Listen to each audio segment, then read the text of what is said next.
ঢাকা বিশ্ববিদ্যালয়ে এখানে মাথার খেলা হবে, আলোচনা হবে জ্ঞানের, চিন্তা হবে ডাইভার্সিটির।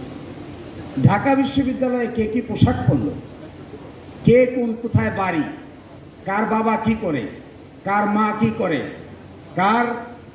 কে কেমন, এগুলো যদি ঢাকা বিশ্ববিদ্যালয়ের সাবজেক্ট ম্যাটার হয়, তাহলে বাংলাদেশের ইন্টেলেকচুয়াল ক্যাপাসিটি দিন দিনে ডিক্রিজ হইতে থাকবে।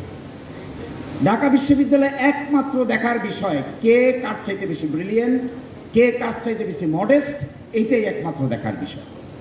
কে কি পোশাক পরবে, আমি খুবই অবাক হই। আমি lawyer, I am senior lawyer of the country. I become very much surprise to see কে হিজাব পরলো, কে নিকাব পরলো, কে পরলো না, কে জিন্সের কাপড় পরলো, কে টি শার্ট পরলো, কে আবার পাঞ্জাবি পাজামা পরলো। That should not be the subject matter of the Dhaka University. Subject matter will be only the intellect of a person. আর যদি আমরা এটাকে সাবজেক্ট ম্যাটার বানাই, তাহলে ঢাকা বিশ্ববিদ্যালয়ের মুক্ত বুদ্ধির চর্চাটা দিন দিন এমন এক পর্যায়ে যাবে।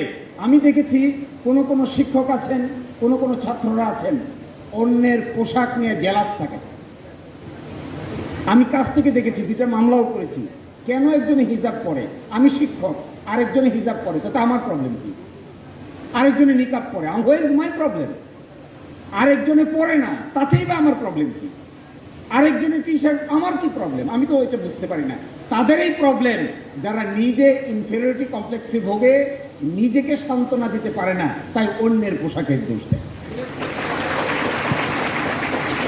জি, ধন্যবাদ জানাচ্ছি।